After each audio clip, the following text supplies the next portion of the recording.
Welcome to another week of Have Serious. This week, we're going to talk about trauma-informed HR. Our guest started this new form of HR. Well, you know what? I'm not even going to go into that. I'm going to let her go into it. But I'm assuming since you're listening to this podcast, you're probably the type of person that's been to HR 1 to 17 billion times, especially if you're in the first responder realm. Because I'm finding out that if you're in the first responder realm, especially police, cities, stuff like that, you go to HR, quite a bit for random stuff, but it's not as frequent in the civilian realm. If you have to go to HR in the civilian realm for that kind of stuff, something's probably gone awry. Hey, learning new things every day. I'm proud to say I have yet had to go to HR for anything in the civilian realm. Housekeeping items, we do have a new t-shirt design posted. Once I get that whole thing done, we're going to do a re-release of all the t-shirts and everything.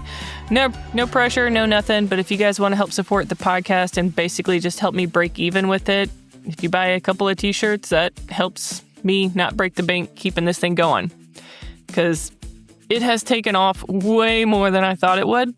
I thought this was just going to be some sad thing I did in my basement. Am I still doing it in my basement? Yes, but it's not sad anymore, right? It's growing. No, seriously, this thing it has reached a top percentage that I didn't think it was going to reach, especially not in the first year. And we are getting on that first year. If we're not already there, I don't know. I have to check. Yeah, all right, now I'll shut up and here's our guest. To lead into the first question, what exactly is trauma-enforced or trauma-informed, not divorced, trauma-informed HR? It kind of came out of, so I was introduced to trauma-informed care early in my career, and, but it was all about the clinicians. It's actually a clinical thing, and some people are like, oh, maybe you shouldn't use that term, because it's kind of risky in terms of traditional corporate, because it's kind of therapy adjacent, a lot of, words around trauma are about that. Yeah. But for me, it's more about me as somebody who went through trauma in the workplace, not realizing how it was impacting me and having my own trauma journey while I'm also HR, right? So it's I'm supporting people through stuff, and I'm also privately going through a battle, because it's wild. The term, once I posted it online, it kind of went viral. When I first posted about it, there was not a single search on Google with those words combined. Wow. And then once I posted it, now massive companies have made trauma-informed HR on their website and stuff like that. And so a lot of people kind of took the idea, or in a good way, they kind of ran with the idea and are trying to be more trauma-informed. But it comes from the idea of this, I think it's Substance Abuse Mental Health, SAMHSA agency, and addiction recovery. So the idea of you're working in an addiction center, and people who have been addicted, recovered, now go back into that environment to help. And instead of separating from others that are actively using, they're now hearing about active drug use on a day-to-day basis, right? So that has an impact on them as humans, maybe leading to relapse. And so in my past life, we actually were able to, instead of burning through counselors, we were able to say, okay, relapse is part of our business model.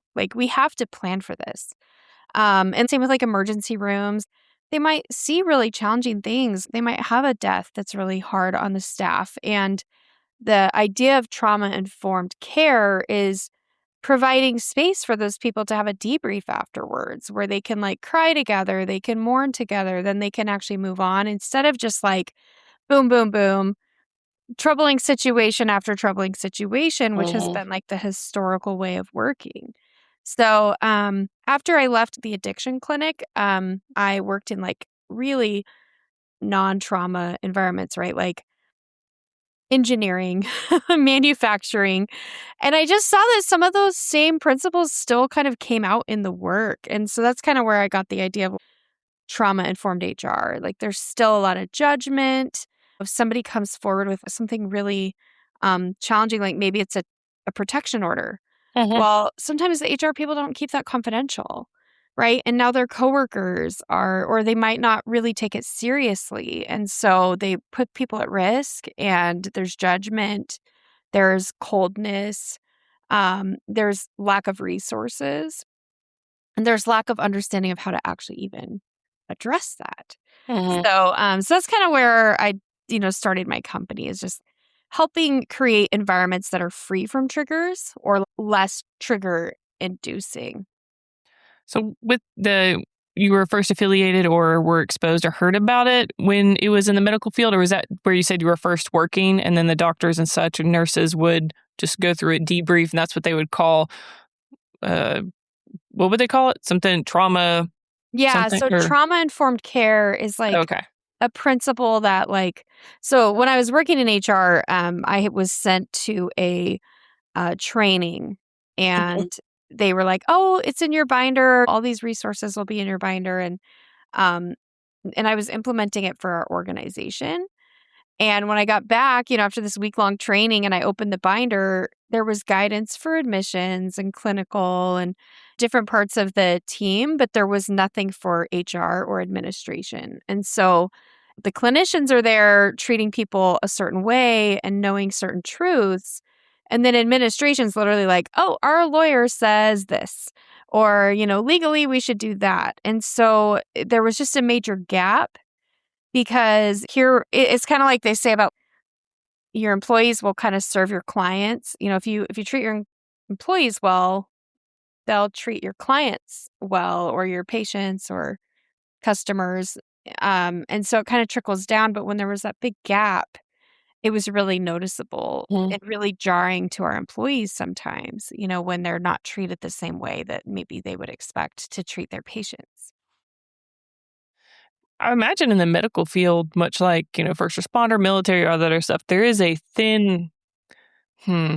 I don't know how to correctly word this, but a thin line between, respecting how somebody processes trauma, but also I know a lot of people in the medical field and they have really dark humor as well. So where do you toe that line? Cuz I mean like they're going to joke about shit that people would think was offensive and that's not to them, it's the processing, but then there's some other triggers and other things that'll really not go off very well with that crowd. So how do you kind of meander through that and differentiate between the two and really Yeah. just manage that? That's such a great point, because yeah, it's like they'll be some of the most riotous, people. And I'm all about, I mean, that's another thing about my style is I'm all for it until I get a complaint, till Mhm. somebody's offended, or it broaches into more of like a toxic environment, like where it's about sexual harassment and kind of disparaging one particular group. So I'm looking at more like what the legal definitions of a toxic environment are. If they're always saying things about women or something, like that's going to lead to challenges. But there's times where people just let things roll off their shoulders, and I'm okay with that until Yeah. like somebody has an issue. Then okay, let's set a new norm as a group. Great example. I went into the, addiction clinic.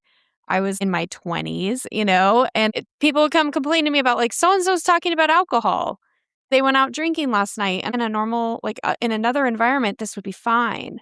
But in Mhm. this environment, it's not very sensitive. And so, just kind of taking those norms of what is expected in this environment. I'm all about just like, don't make it an issue till it's an issue. So do you kind of take that temperament into consideration before you get there, or is it something that you kind of talk to them about and figure out what the cadence is, or what that company or wherever you're assigned to does, or how do you do that? It's never just like starting a company right off the ground, right? There's already a Yeah. history there. And so I'll look at like what their current policies are. Mhm. And then I also kind of, at this point, I've worked in so many different companies, worked with so many different, that I can kind of help them figure out what the right answer is for them. As companies get bigger and bigger, it's harder to be permissive on certain things, but some things will be really outdated. Like I was working in an environment recently where they didn't even allow people to wear shirts showing a shoulder. And How dare you? I was like, y'all, we need to move past this. Like, this is actually now feeling discriminatory against the women, right? Yeah. And I was getting these petty ass complaints. No, like, we are not going there. We've got Yeah. bigger issues. I can't tell you the number of places I've gone where people are timing someone in the bathroom or making What? complaints about people's bathroom habits. And I'm just, that is not what I'm here for. Like, Like literally they'd be like, oh, they took an hour, or like, oh, they took 15 minutes multiple times a day. Like, what is yeah. the timing issue? What? But like they're sitting on their phone on the clock and maybe they need fiber. I'm not a doctor. I don't Yeah. know. Are they getting their job done? Let's just, Yeah, let's look at their performance yeah. indicators. Man. Well, when you walk into somewhere, do you kind of, now that you're to that level of experience, do you pretty much automatically know, you get the feel and the tone? You're like, whoa, something's completely off, or they got it together, but this is what I like. You kind of already get that feeling when you walk in and meet some people and talk to some people. Yeah. Yeah. I mean, I've gotten really good at just kind of an organizational assessment just Hmm. based on things I'm seeing and hearing and feeling and knowing too, like, okay, well, what the best companies do and how they respond versus the worst of the worst. For example, a great indicator is if people are sitting in a meeting with their cameras off and they're muted and people ask questions and nobody says anything and then they just move on, usually a sign of a pretty bad culture. People Yeah. do not feel comfortable asking a question. Um, I also will get it where like suddenly I get an influx of questions in history that are really, really old, but they're kind of continuing to build and nobody's really, they either haven't felt safe bringing it forward before Hmm. or I'll definitely see patterns that, then we can kind of move on in terms of, and then pretty quickly I can determine if, okay, is the leadership just apathetic? Have these people, in that instance of the quiet people, just afraid to even ask a question? Usually it's because they brought it forward and just been dismissed and seen no change at all. Yeah, I've seen that in a few different places, and previous place that I've worked where it's nobody. People ask a question only to amplify the toxicity of the situation because they know that that person's not going to answer. They're like, well, I'm still going to ask, So usually it's a step towards defiance and not expecting an answer because how toxic it is. Like they know they're not going to get an answer, but you got that one ballsy person. It's like, I'm going to ask anyways. Yeah. So it's always entertaining, but you're right. Now that you've said that, yeah, that's exactly what goes on when they don't answer those questions because they don't know and they're scared to say they don't know, or I don't know why. I don't get it. Yeah. But is there any times you've walked in and you've been completely surprised and wondered how an environment has been so positive and like great, or are you usually brought in when it's kind of iffy and you got to fix it? No, I mean, there's definitely one company that I worked with actually a few that I've just been like, man, they're really doing it right. And it can be the simplest thing. One time there was this company that they asked surveys like once a quarter. And what they did is immediately act on it. So it could be the simplest thing. Hey, in the break room, the advertisements, like the company announcements are going too fast. We can't read them. Slow it down. That doesn't cost you anything. And now Mm-hmm. your employees are more informed. Like that's the Yeah. simplest thing, but they feel heard, right? And it's not that you have to go out and do, pizza parties or spend $1 billion on a renovation. It's like, listen, Mm-hmm. tell them what things you can move on and what things you can't, and maybe tell them a little bit about why you can't. Maybe it's too expensive or maybe it's not a priority right now, but these are the things we're going to do. How simple is that, I right? But know. that like makes Yeah. makes a huge difference on the best companies versus like the shitty ones that no one wants to be at. And they're just all looking for another job behind the scenes, or even on the clock. Yeah, yeah. I think everybody's been there. So you say that you have been traumatized before and that's kind of what got you into this hyperfixation. Well, maybe not, but hyper focused on this topic. Do Mhm. you want to explore that, or you want to tell that Yeah. story? Okay, Yeah, cool. I'm happy to. So, I mean, really, as a child, there was like a scout leader that was quickly moved in down the street from us and hired me and my brother to mow his lawn and then wouldn't pay us and then would use that to say, hey, instead of paying you, I'm going to take you to a concert, and stuff like that. So it kind of got to where it was like more and more inappropriate and it was like very long term, very similar to like some of these, shows that have come out lately, like Kidnapped in Plain Sight, Oh, or yeah. there's another one, Friend of the Family, very, very similar. And it was through our church, through the scouts, that he kind of gained our family's trust. The church definitely covered it up and didn't like, they kind of made me the pariah because of the whole situation. But I kind of based on that experience, when I was now an HR director and Mhm. working on a case where there was a teacher and a student, and the organization prior to me coming on board had already let the guy go and kind of handled it the right way. And I thought, oh, I can help with that. I love that they did the Yeah. right thing. Yeah. Um, and basically through that time frame, he ended up contacting my family again, like 12 years later. Wow. And What is up with this session? Like, why do people do that? I don't I know. mean, it was really fucked up, Yeah. and at the time I was still pretty young and I didn't really realize it, but it was like Stockholm syndrome. When I heard he was reaching out and stuff to the family, I was like, well, fuck that. I'm gonna be the one to talk to him and like find out what the fuck is up with him. Mhm. With this adult perspective, it was like just autopilot from there. And so um and it was being in that work environment and thinking I could help and kind of just personal life and work blending.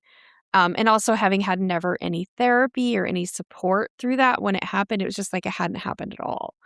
How old? And How? Oh, sorry. Go ahead. yeah, it was from 12 to 16. Man, my Yeah. And mm, it was right after we'd moved from overseas to the back to the States. So we were like, our family was very vulnerable at the time too. Again, had those church leaders just been trained to take the right response instead of going to their attorneys and to cover themselves mhm. up, things could have been quite a bit different. It was pretty fucked up, and I had to like do a lot of deep soul searching. Did you ever get Um, justice? yes, I did actually. Oh, Yeah, I took the church and scouts to court, and we were able to come to a settlement behind the scenes. And so a lot of my work is institutional harm. How do we avoid institutional harm? Because I believe we have a obligation to people to do better. how how did you go about getting the justice that you needed with the church and the scouts? Did you just do that yourself? Where you're like, okay, nobody else is helping me, so I'm going to come here and handle it myself? Or how did you go about that? When I became his age, that's when I realized how wrong it was. And then the whole relationship happened as adults, and I just started like there should be some accountability, and I looked at like the Yeah. state of Washington, and I started seeing the damage, the financial abuse as a child and how it had impacted me, like financial abuse had continued as an adult. Mhm. And so I started looking at Washington State, and like they're one of the more forgiving states on statute of limitations. And I was like, hey, I think actually the flashbacks I'm having, the ways I'm realizing it impacts me now, I think I have a case. Mhm. But it was incredibly hard to find anyone that would represent me. And when I finally did find a firm that would, that whole experience was pretty awful. They were pretty clear Mhm. with me from the beginning. It is about the money. It's going to feel very cold. It's going to feel very impersonal. It is about the money. And that's maybe the only consequence you get. They were also like, there's nothing to like go after him for because these guys are losers. Basically, they literally told me this. They're like, they're losers. They usually have nothing Yeah. to their name. They're just fuck ups. And like you Mhm. just don't even pursue that route. But the church is the big dogs. Like go for them. And so I was like, okay, trusting you, attorney. See what you can Mhm. do. I think it took 7 years to Damn. finally get through the courts and then finally resolved in like 2024. A consequence did end up Mhm. being helpful. Now, there's a lot of rage still about it, but it's like, hey, Yeah. there was a consequence. I do have paperwork to show it happened and at least make it feel real. Yeah. Um, and like I said, unfortunately, it's still happening today. The Epstein files kind of opened my eyes about just how systemic it is and what a long journey we have before this will ever stop. It's way more prevalent than we as a country or maybe we as a world want to admit. Yeah. Was there a particular moment during that time span where some kind of uh, experience or something with him kind of clicked? Where you're like, holy shit, this is wrong, or is it just gradual? When I moved and he literally was like trying to make me babysit for him to like take his daughter out on dates. Again, fuck this. Like this is Yeah. not happening again and this time I'm not going to let that happen. And so that's kind of when I just started planning my exit, but I still had those like attachments that were so deep from such a young age. Hmm. I remember being a kid and being like, he's so ugly, like, ugh, just repulsed by him. And then also still like, man, like there's a lot of emotional connection and it's kind of like your first love, right? And it's like fucked up to say that, but that is how it is. Yeah. And those old tracks of who they are and those memories and stuff like that of, I mean, because we did a lot together too. As a kid, he'd take me paintballing, he'd take Hmm. me concerts and trips and stuff like that. And so there was this inherent connection and just kind of like knowing things are not right. Have you ever talked to your parents about it afterwards and been like, hey, so have you kind of cleared that up a little bit and been, hey, what the fuck? Yeah. Basically, what the fuck? Yes. Yeah, it was really hard for a long time because they were uh my dad especially, I remember pulling me aside and being like, what is going on? And then there was a point where, my dad was like, hey, I'll accept him to come to Thanksgiving if you stop talking bad about the church. And I What? was like, dude, like wow, this is deep, and then now thankfully my parents have left the church. My family Mhm. has mostly left the church and they now 10 years later are waking up to like what a cult it is and stuff like that. And so there's been a lot of healing in them like acknowledging that like they wish they could have done something different. They went to the church for help and they didn't they tried to do the right thing. And so I think there's been a lot of healing there. But yeah, for so many years it was hard because there were times we couldn't talk about it. There were times they were Yeah. still defending him or still like, reminiscing about the old days and stuff like that. Did they just not believe you, or do you think they were just not wanting to believe the situation and just kind of being like, "Oh, no, no, no, this church, everything's fine, like, he's fine." Or do you think it was just not believing you or denial rather, I guess? Yeah, there was definitely a lot of how could you do this to us? Mm. How could you put us in this? Because by the time I told them I was 16. And so, like, the fact that it started when I was 12, and I was always like somebody who was more mature looking. I think that that was also part of it is like, you're so smart. How could you let this happen? And not really taking any accountability to how they let it happen, or that Yeah. they were the parents in the situation. And, Yeah. um, I'm thinking of my kid, I would I'm not even gonna say on here the things I would do in case one day I have to do one of them. yes, I know. It's like, like that is Yeah. not happening. And I think too, some of it's not generational necessarily, but I think so much of it is from their own upbringing and the way that things were said or handled. And, Mhm. I think a lot of us kind of in our age group are breaking these chains of like, no, we get to teach something new. A lot of my family, like extended family, does not stand up for themselves. They don't. They're very passive or Mhm. people pleasing and stuff like that. When you were actually, coming through and starting this career and founding this company, how did you kind of share your story with everybody to a degree if it kinda came into play when you first got it started just to kinda show, "Hey, listen, this is where I'm coming from, and this is why I'm doing this," or did you just kinda form it up and say, "Hey, this is needed?" Yeah, so when I formed it, I was still under strict confidentiality, that I Oh, couldn't okay. even write about it or anything, because they told me, "Just so you know, the church is brutal." They will come through your house. They will threaten you. They will, and I mean, I'm like, is this 2024? Well, they would have burned you in the stake back in the Salem witch trials. Yeah, Oh, jeez. seriously. They warned me. They're like, yeah, like, you can't talk about it. You can't write Can you about it. still not? No, now I can Oh, because okay. it's resolved. Now, and that was one of the things, thankfully, in the settlement is I mean, almost like they're still blaming me. Like, we want you to tell your story because your story makes us look good is kind of the feeling I got. Yeah. But anyway, so yeah, so thankfully I can talk about it. And I think also there has been some progress, like as bitchy as I am about it, there has been some progress in terms of like that they can't have a gag order with it anymore, at least maybe just my state that I'm in or Mhm. something. But so I am allowed to talk about it. And so that's really good. Yeah, because that's part of a healing process is being able just to talk about it, and then you eventually probably like right now kind of talk about it casually almost. Holy crap, Yes. I Like have half improved. serious. You know, you're like holy shit.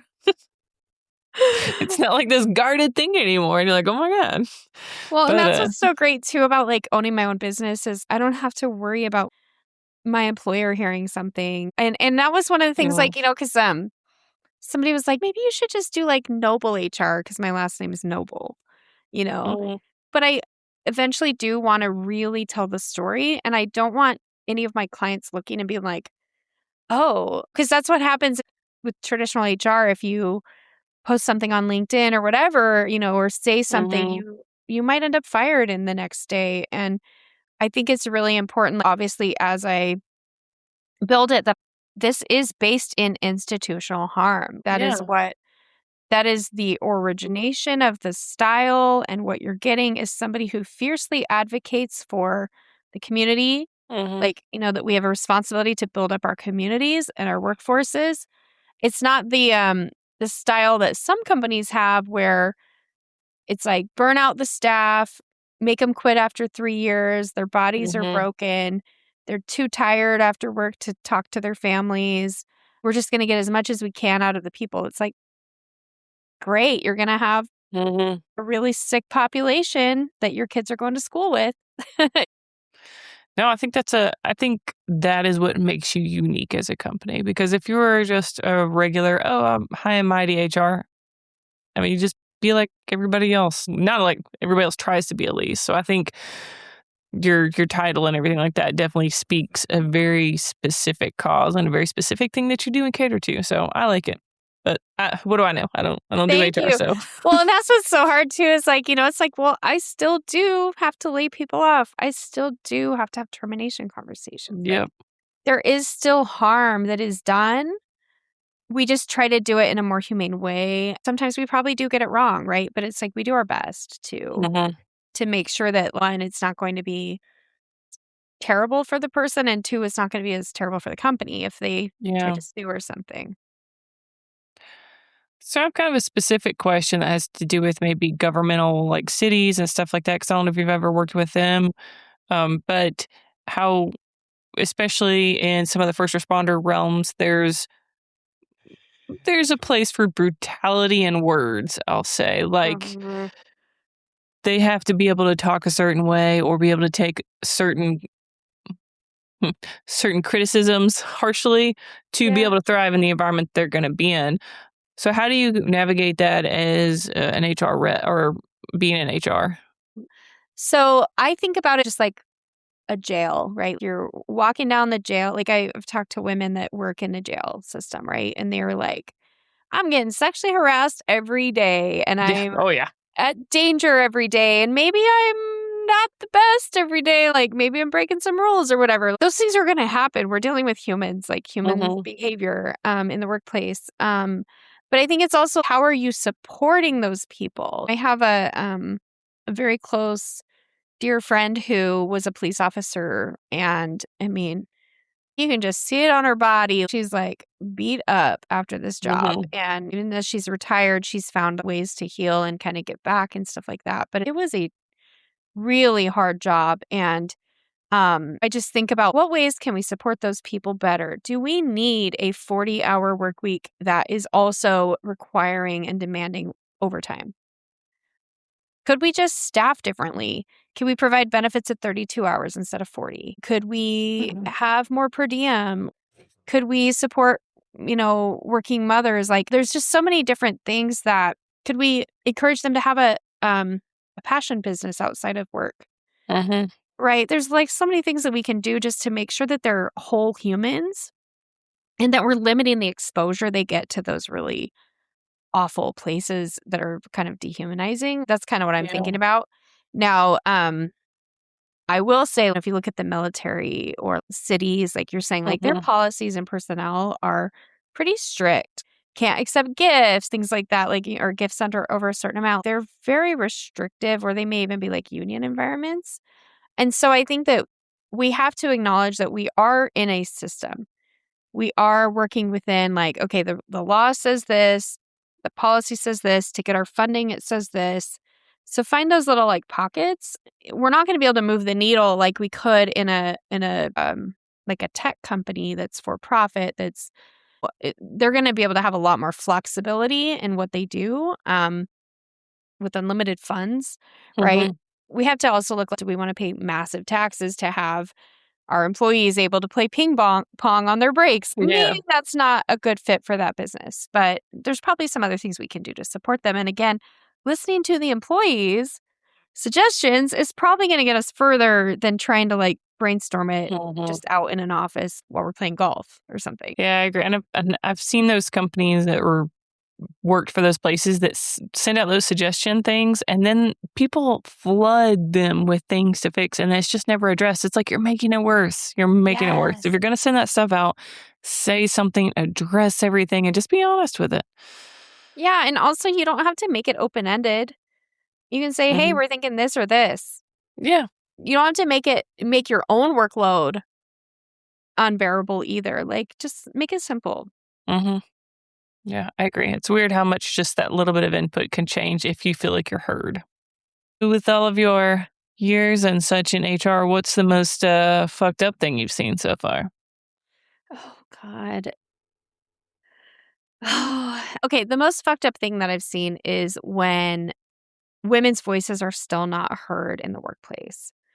When I have 12 different women come to me about a specific person and how they're being treated, and Mhm. that person is still working there today. And those women are now just like, maybe now they're even like, oh man, that man's great. He's such a great addition. They've just given up. Mhm. And I've Yeah. seen that time and time again. So that's probably the thing. Come on, we're like in 2024.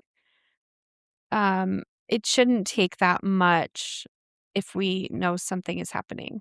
So that's probably the most fucked up thing. I think so, like, if the guys or something are fucking with me and they know they're fucking with me on purpose, about something about being a woman and a cop, I mean, that shit's hilarious. I don't mind that at all.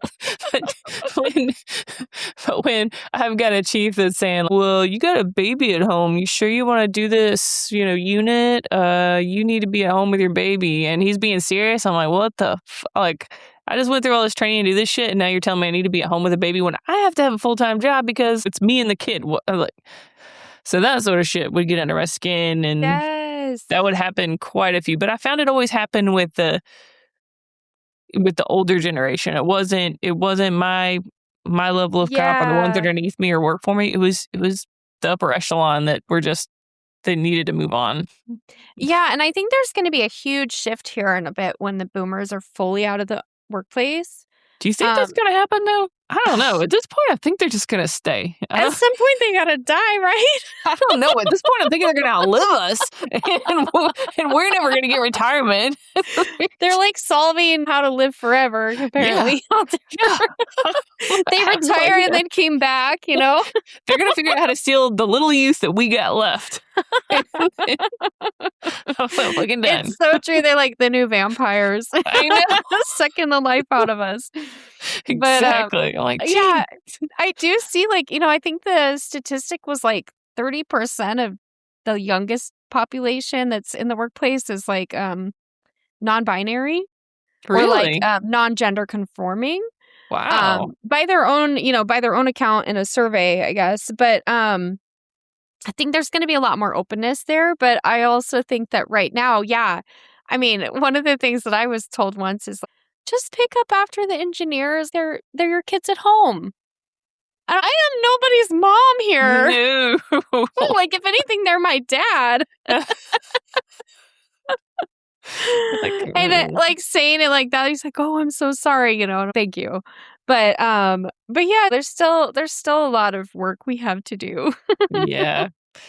And I think that I'll be interested to see what our kids' generation changes, what the positives are that they'll make. 'Cause I know we are not perfect by any means, right? Yes. So I think this next generation will change some cool stuff. Yeah. Yeah, I'm excited to see what happens. There's just still a lot of things that are not really changing. But I think that there are people demanding. Yeah. There are, places where they've had to learn how to cater to the new ways of being because Mhm. like they just can't find staff. Yeah, yeah. And if it gets out, then people are like, no, screw that company. I'm not going to deal with them anymore. Yeah. So how is business, by the way? Is it taking off pretty well, kind of how you'd hoped it would, or how's it going? Oh my God. I thought that it would be really hard. I'm not saying that it isn't hard at times, but I feel like it has been very surprising just how much people want to support the idea. People want to be involved. People want to refer. People can see the Awesome. vision.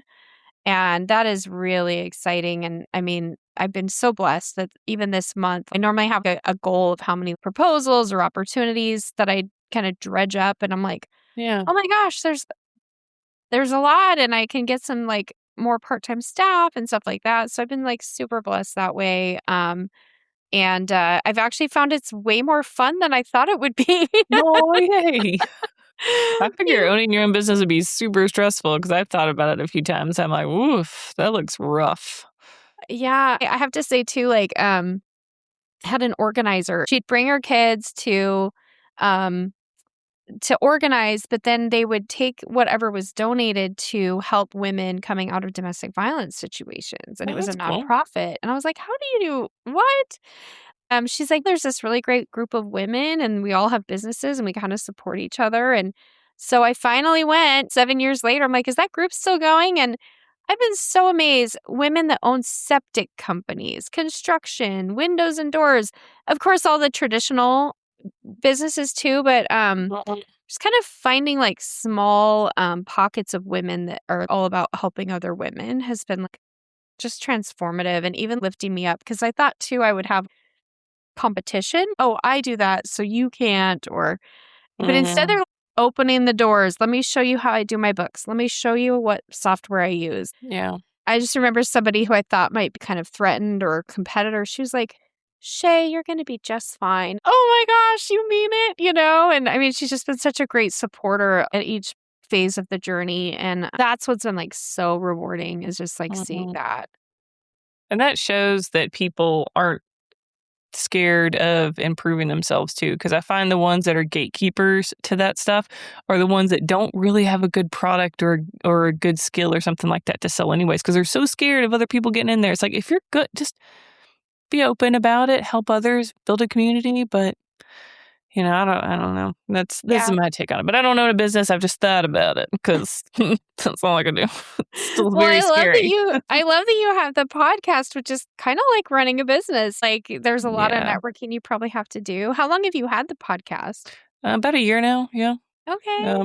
We've got a goal for a year, and then we'll see where we're gonna go from that. I say we because there's people that help me in the background when they can. They're just not on here. Uh-huh. But yeah, there's another business opportunity that I'm hoping to start up for some retired people. We'll see how it goes. But maybe you have inspired me to give that a good go.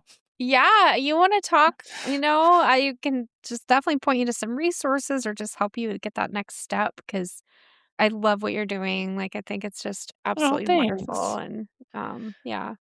So what's next for you? Like, what do you hope this turns into? Do you want to be like a multi-million, billion-dollar thing, or do you have more companies that you want to get to work with kind of thing? It's kind of a mix of things. A lot of it is just being able to finally work less, work more strategically, work in a way that's supportive of me as a trauma survivor. Mhm. So that means having some support staff that do my schedule because that is not a strength for me. And so that's part of it. My kids are now 15 and 17, so they're getting ready to launch. Mhm. So it's like just kind of those like self-care things that are harder to do as an employee. Definitely always looking for more clients. I joke that I'm like the Marie Kondo because I'm like, I love mess. Like, I just love like helping build that long-term structure and consistency. There was a business I worked with that they had like their entire executive team resign. They had a 50% turnover. And with just like Man. tweaking things, they've now had like this pretty much the same executive team for like 12 years. Oh. Yeah. And suddenly their turnover was better and you know what I mean? It took time, but it's like just getting some of those structures in place, figuring out what's broken and Mhm. sorting it out. Like that's what I love to do is just prop them up for success. And then they expanded from behavioral therapy to mental health and wraparound Mhm. services. So that's the kind of stuff I love to do. I definitely would love to do a book or just on my methodology and then also telling the deep dive into my story. Yeah. Um, but yeah, I just kind of like I love also mentoring other HR professionals that are overwhelmed or like kind of like not sure what to do and just helping get some clarity and training so that they feel more confident. I think that's a solid goal because I feel like a lot of times when you ask people goals after a certain age, you're like, I want to, earn this much money instead of this is what I feel like I need to accomplish in order to feel fulfilled in this, which is what you gave. So I think that's a very good goal. Yeah. And talk a lot about purpose driven work, but I want to help people that want to build the best business. They want the business that everyone rates as an amazing company and wants to work at. They're knocking down the doors to get in. Yeah. I want that wait list of people that are qualified and ready to move, drive revenue, everybody succeeds. Those are the types of businesses that I tend to work with. And that to me is very rewarding, is just like seeing people succeed in business, which then feeds everybody and does something better for the community too. Do you have anybody that's kind of fought the process? And if they do, they usually have buy-in shortly after, or how does that go? I kind of always start with our own team. I'm like, if Mhm. we're trying to demand people to do things differently, like we have to be a high performing team ourselves. And so a lot of what I see more recently is just burnout and disengagement. And it could even just be that there's a lot placed on workers, right? There's a lot of economic pressure. There is no village for people Mhm. trying to raise kids. Then with COVID and people having to work from home and sometimes never returning, sometimes it's just give them a goal, see if they meet it. If they don't, find out why, give them a few tries, work with them really closely. And then Mhm. sometimes it's just that they need something bigger. Maybe it's therapy or maybe a different job. But give them a chance. But then, yeah, if they're not the right person for the job because they just can't focus or they're just trying to do too much multitasking and not really prioritizing the job. And some of those are systemic reasons, like maybe a mom that's trying to be daycare and do a job. Sometimes some of those are really heartbreaking. But like there are supports out there and you have to be able to find those there are times where you give somebody a chance and a chance and a chance and they just can't Yeah. do it. And unfortunately that does happen. Well, is there anything else that I missed that you want to hit on? Well, I think we've pretty well covered it all. I appreciate you giving me a platform to just kind of Yeah. spew No, I liked it. I spew my enjoyed random myself. thoughts and be half serious because so many times I'm in the serious mode. But I just absolutely admire what you're doing here because there's so many stories that can be told from people like yourself who work in these high intensity environments. I enjoy l listening to others, I don't want to say struggle. I don't like to listen to people struggle. No, that's not true. I like to listen to other people when they have figured out a way to get through something, you know, and your story is a good example of that. You had this hardship and you figured out how to find the grit to get through it and then really just succeed the fuck out of it when you did. So that kind of crap I love hearing about because, yeah, like everybody's like, oh, first responders, military, like you guys see, like, yeah, we do. But we also have to appreciate like all these other stories. Everybody has crap and it's everything is a learnable event when it comes to that stuff. So it's very, thank you for sharing your story and for doing trauma HR. I think that's a cool perspective because I think so many people see HR, at least I usually do, because usually people that have listened to this podcast have probably been in HR quite a few times. So I was like, yeah, this will be good. We need someone that is HR that is also aware of trauma and how messed up brains and humor can be after the fact. So thank you. Exactly. Yes, thank you so much for saying that. And yeah, you know, it's like we're just like you, but like my mask is off. Yeah. like this is some real shit over here. Good. I think we got too much fake shit in nowadays, so I'm all about it. Yeah, I'm too old to put up anything anymore. I'm just like, no, I'm over it. Yep, and that's kind of what ends up getting you in HR a lot of times, like in the HR office. That explains it. Yeah, you know, but that's where I'm like, man, sometimes do I even fit in HR anymore? But I've never been that type of rule follower person. I'm more spirit of the law. Let's figure out what's actually impacting you. I'm not the person, like, I remember like people like swear and be like, I'm so sorry. And I'm like, I don't give a shit. Like, what are you doing? Are you getting your job done? Like, is anybody bothered by it? Yeah. Which is really what about, are we respecting people's wishes, you know? And then, you know, okay. Yeah. And I mean, you'll probably appreciate this. You probably even say this, but it's like, we're not saving lives here. In a lot of places, we are not. We are not making life and death decisions. There are people who, for their job, make those decisions. And those are the people who need comedic relief and need humanity in the best way possible for their own mistakes, right? We all make mistakes. We're all human. And like, let's embrace our humanity. Let's have fun. Let's be intense how we want to. And also now I'm like, sometimes I just like to have peace. Thank you guys for tuning in. I really hope that you enjoyed this episode. Also, just thank you for tuning in the weeks that you do tune in to whatever it is. I am continually surprised when people do something good for people not expecting something in return. And I don't know why that is, but for those of you that have supported this from afar, thank you. It is much appreciated. I cannot say that enough. For now, we are going to continue on with this podcast. The editing does get a little crazy sometimes, but I enjoy that process too. I just need to get better at interviewing so I don't have to edit so much, I guess, is the actual solution to that problem. If you want to know anything else about us, feel free to look at our website, halfseriouspodcast.com, or email me, tess@halfseriousllc.com. And if you have any questions or guest suggestions, I will get back to you as soon as I can. I check it daily. All right. That's all I got. You guys have a freaking phenomenal week. And next week we have a police episode.